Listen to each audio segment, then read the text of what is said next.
बच्चों, पिछली वीडियो में हमने पाठ 8 प्रेमचंद पाठ के आधे भाग का अध्ययन किया था। पाठ के शेष भाग का अध्ययन हम इस वीडियो में करेंगे। चलिए शुरू करते हैं, पाठ को पढ़ते हैं और आप भी मेरे साथ पाठ दोहराइए। पिता का तबादला गोरखपुर हुआ, बच्चे भी साथ गए। शहर का स्कूल अच्छा था, शहर का स्कूल अच्छा था। धनपत की तबीयत पढ़ने में लग गई, धनपत की तबीयत पढ़ने में लग गई। गुल्ली डंडे का खेल पीछे छूट गया, गुल्ली डंडे का खेल पीछे छूट गया। किताबें चाटने का चस्का, किताबें चाटने का चस्का इसी उम्र में लगा। हजारों कहानियों और सैकड़ों छोटे मोटे उपन्यास धनपत ने इसी उम्र में पढ़े। कहानीकार प्रेमचंद शायद पैदा हो चुका था, कहानीकार प्रेमचंद शायद पैदा हो चुका था। रात को अकेले में डबरी की मध्यम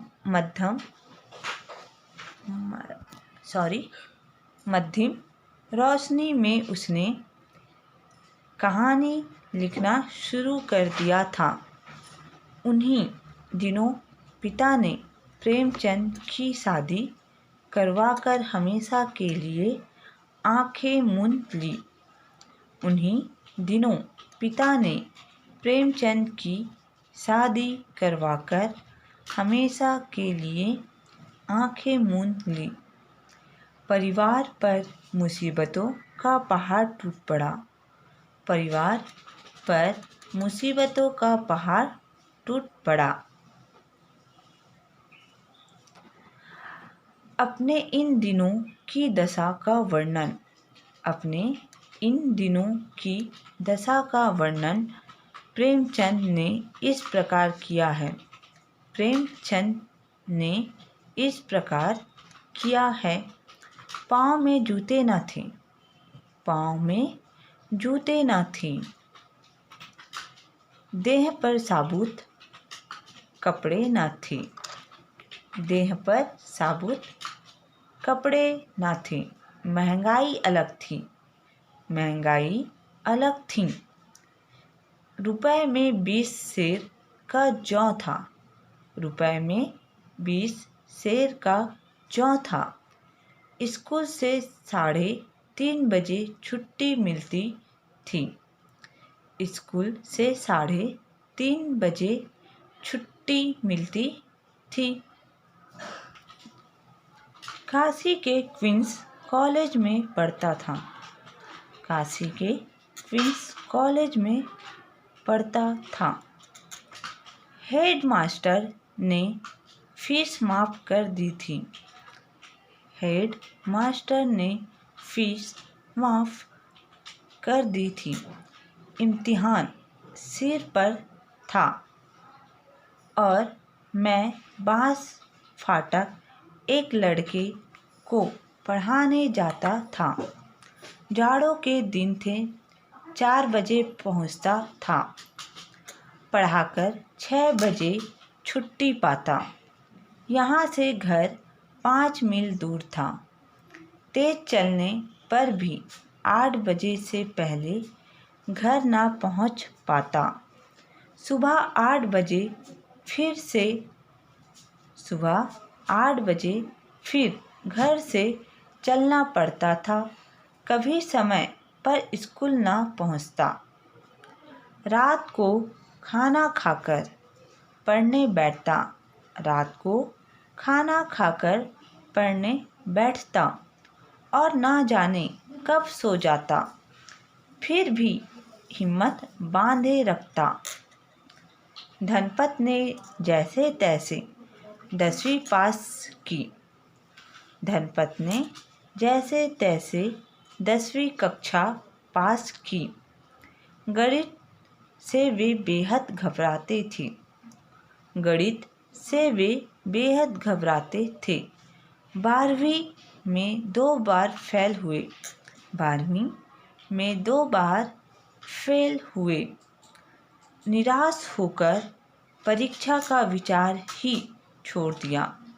निराश होकर परीक्षा का विचार ही छोड़ दिया।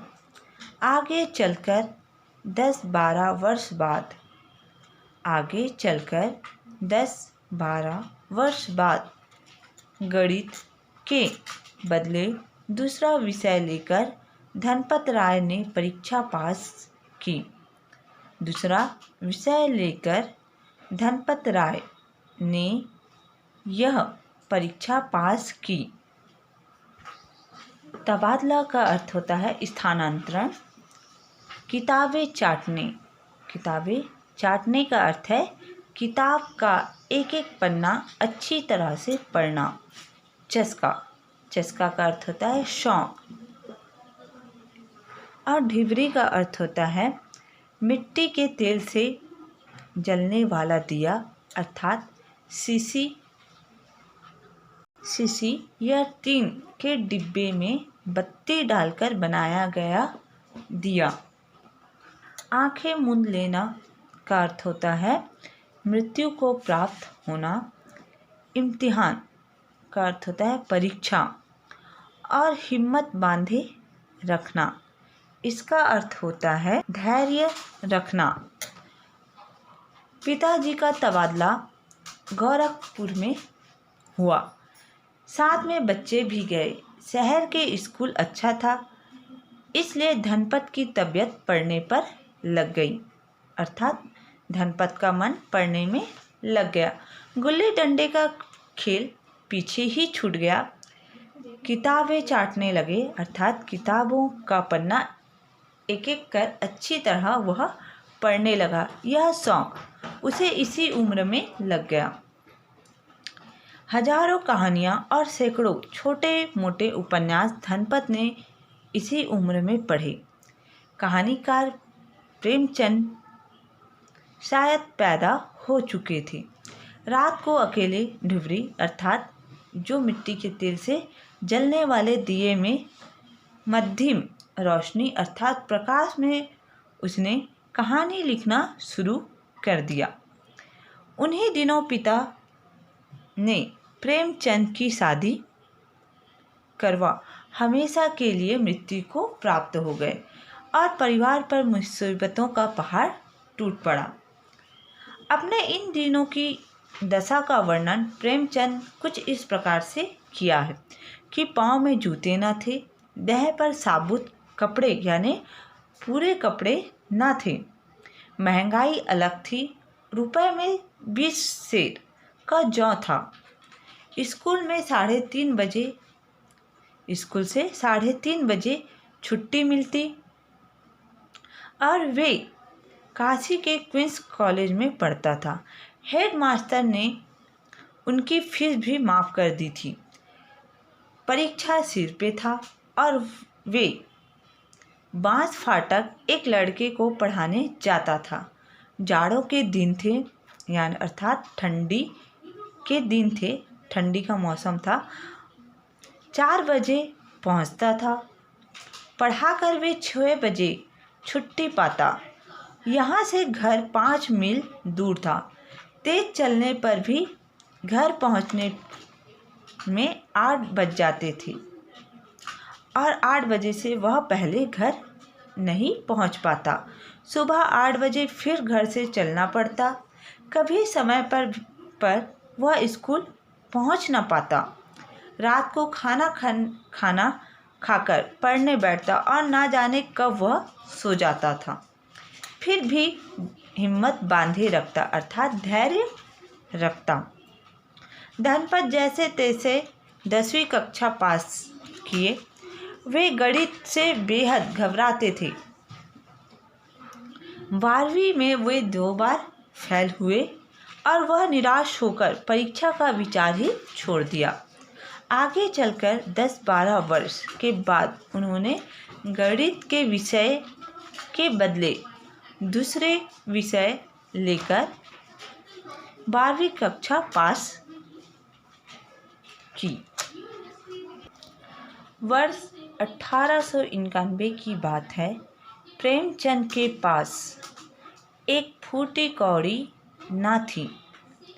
2 दिन एक एक पैसे के चने खाकर काटे थे। महाजन ने उधार देने से इनकार कर दिया था। मजबूरी में पुरानी पुस्तकों को लेकर एक पुस्तक विक्रेता के पास पहुँचे। वर्ष 1991 की बात है। प्रेमचंद के पास एक फूटी कौड़ी अर्थात एक पैसा भी न था। 2 दिन एक एक पैसे से चने खाकर वे काटे थे। महाजन ने उन्हें उधार देने से भी मना कर दिया था। मजबूरी में वे अपने पुराने पुस्तकों को लेकर एक पुस्तक विक्रेता का अर्थ होता है पुस्तकें बेचने वाला के पास पहुँचे।